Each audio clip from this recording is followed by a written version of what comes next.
When you think of OG YouTubers, who's the first that comes into your mind? Maybe you think of Let's Players like PewDiePie, Markiplier, or maybe you think a bit further back, like AVGN, What were they thinking? or the Nostalgia Critic, or what about Fred Figglehorn? But for me, only one YouTuber comes to mind, and that's...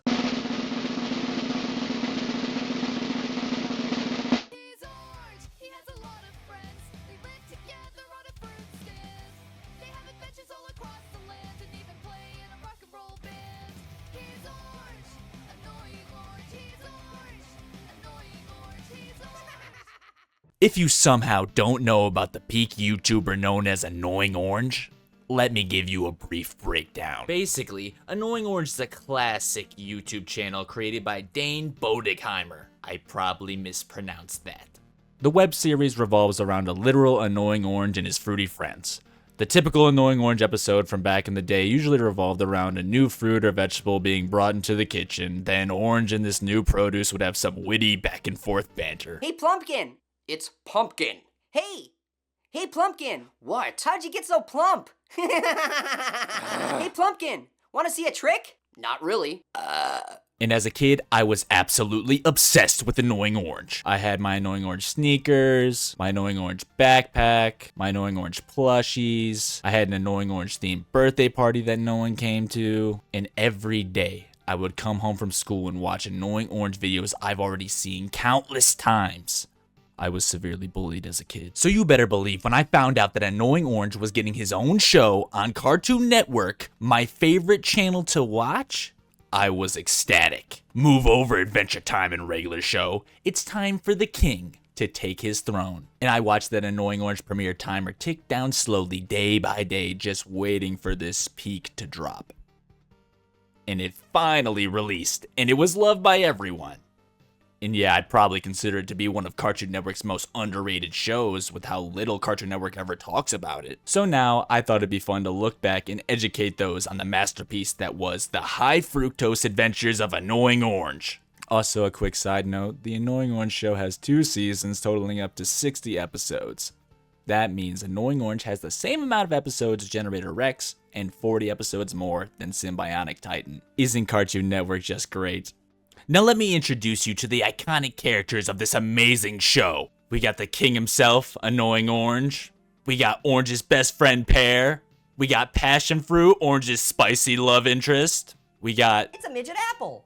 Is he allowed to say that? We got the Beast Grapefruit. We got Regular Apple, who was severely bullied by everyone. We got Marshmallow, Grandpa Lemon, and oh my god, is that Tobuscus? Tobuscus! Do you like my sword, sword, sword, my diamond sword, sword? That's right, another OG YouTuber is a part of this show, and it's none other than Tobuscus. For those of you that don't know who Tobuscus is, he was a Let's Player and music producer on YouTube back in the 2010s era. He's known for making epic Minecraft parodies, playing Happy Wheels, he made Nugget in a Biscuit. Tobuscus plays the character of Nerval, the employee at the grocery store that Orange and friends are usually at. And he's in like every single episode. And man, back in the day, I used to love Tobuscus's videos. I sure hope he didn't have some dramatic fall off. Yo, wait, what is he saying on Twitter? Anyway, all these characters joined together to make the most iconic cast in Cartoon Network history. And while we're on the topic of characters, the voice cast for this show was insane. For starters, we obviously have everyone from the web series returning to voice their characters, which is cool. But man, we also got Tom Kenny voicing the coconut, Rob Paulson as the evil broccoli, Phil Lamar as Jasper Jackfruit, D. Bradley Baker plays zombie veggies, Tim Curry as Dr. Strangeplum, Gabriel Iglesias as Mr. Juicy Fun, Gilbert Godfrey's in the cast somewhere but I couldn't find the character he plays, Kendall Jenner as Strawberry, Danny Trejo as El Dente, Tony Hawk as Ripe Rind, Weird Al Yankovic as Bruce Dillis. All these people as guest voice actors, which is absolutely insane. And there was more on the list I probably missed. So now we move on to the writing. What does the typical episode look like for the High Fructose Adventures of Annoying Orange? And why do so many foolish reviewers bash this show and spread hate on Annoying Orange's good name? Well, an average episode consists of Orange and friends on wacky adventures. Sometimes they're traveling through space. Sometimes they're in a spooky mansion. They went to Detroit in one episode. But most of the times, they're just on a fruit stand in a grocery store. And as always, some high fructose hijinks occurs, like zombie vegetables invading, or Orange and friends trying to solve a murder mystery of a serial killer. Wait, how did Professor Plum stuff real foods? Because he's a serial killer! That's ridiculous. Is it? Now the average viewer would look at this and just think, oh, this is just some mindless episodic kids show, and leave it at that. But us annoying Orange fans understand the truth about this show, and you haters could never understand the genius writing that goes behind this show. Am I the only one who understands the complexities of this ambitious cinematic masterpiece? This movie isn't stupid! You're stupid! It takes a true annoying Orange fan like myself to show you the deeper meanings behind this show. The subtle writing goes over the average viewer's head. It's not your fault. And you haters watching could never comprehend what goes through an annoying Orange fan's mind. So you may think that Orange is just annoying. But let me tell you, this Orange is rotten. And he's one of the most morally ambiguous characters in fiction. He so easily harasses his so-called friends. Look at how he makes Apple walk the plank to his death. For the crime of being an apple, how do you plead? Guilty? But how is that a crime? I don't make the maritime laws, I just enforce them. And Apple was happy about it. I can't even see where I'm going! Where am I? Is this heaven? It must be. I don't hear Orange. The intro says Orange has a lot of friends, and that they live together on a fruit stand, yet he so easily turns on them. I mean, he immediately starts harassing his friends as soon as he gains the superpower to fly in one of the episodes. Hey, I'm getting the hang of it. This is great. Diaper! Hey, Orange, you have a superpower. What are you gonna use it for? For good, I hope. I'll probably use it for diaper. Come on.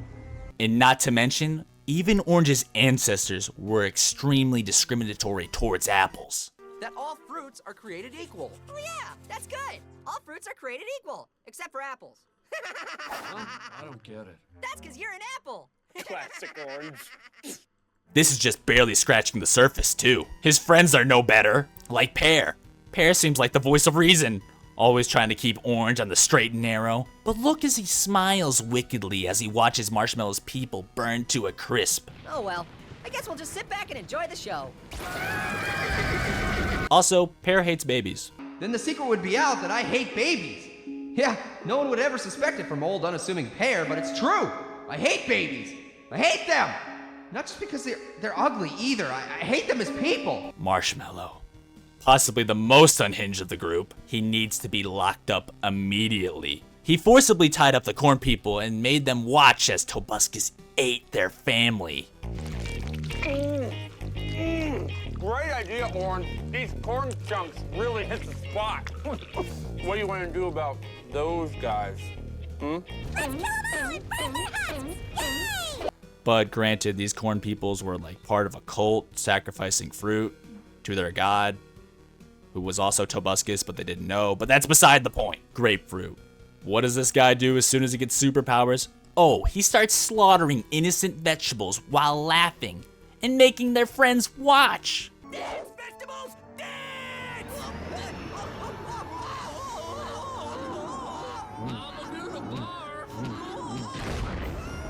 Oopsie. He's a madman! And don't even get me started on Tobuscus's character. Ooh, are you gonna eat those? Nah, you can have them. Thanks.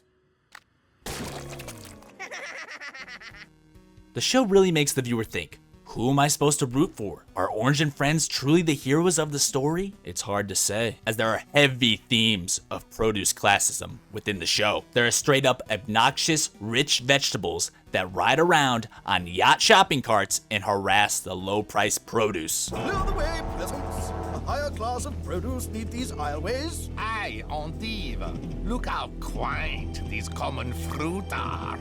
And as I mentioned earlier, the corn people only sacrifice fruit specifically to their god. Also, isn't it kind of funny that Orange doesn't have a singular vegetable friend in his inner circle? I mean, what's the deal between the fruits and the vegetables? What led to this hatred? Questions that were never answered in the show, sadly. Maybe in season 3 it would have happened. Also, a lot of the characters in this world seem to be just completely insane and have crazy motivations, like the rock candy monster. This abomination attacks and burns Marshmallow's people and village, and his people enjoy it.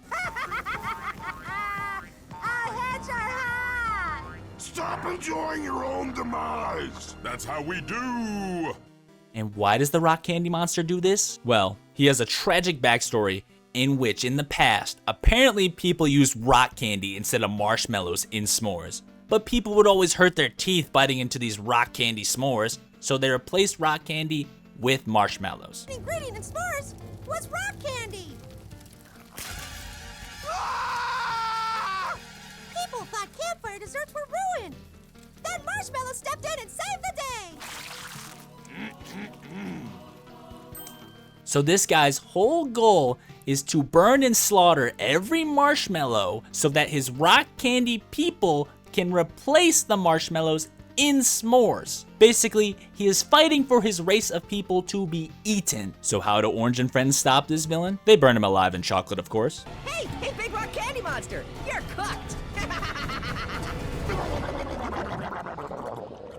Then there's the evil broccoli, who caused an entire vegetable zombie apocalypse because children wouldn't eat their vegetables. His zombie vegetables took over the world, and who knows how many deaths they caused.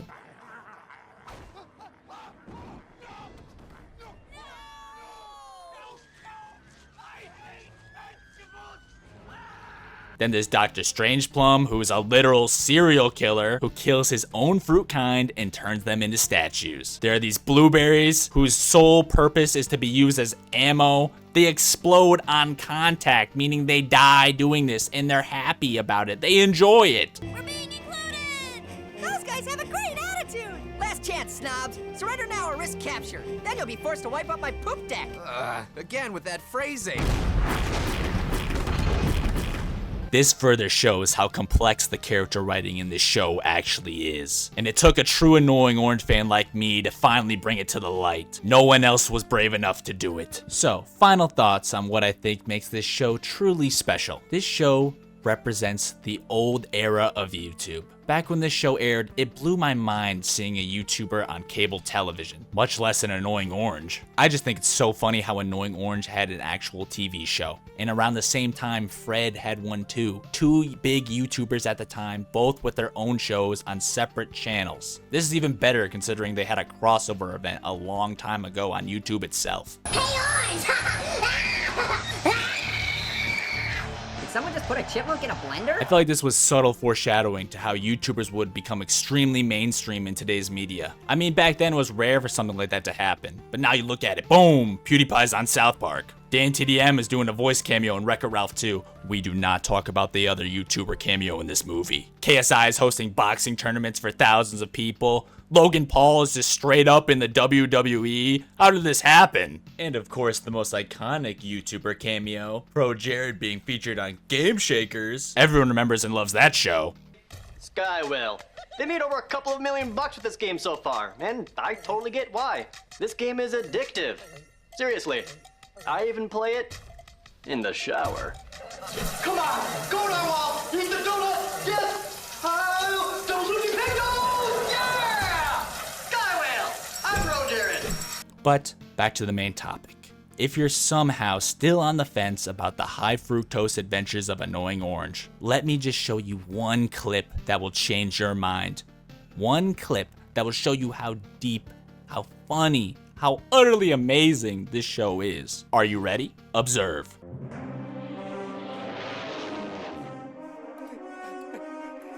It's spicy! It's spicy! The veg coats are coming! The veg coats are coming! That was close. And arrive they did. From poop.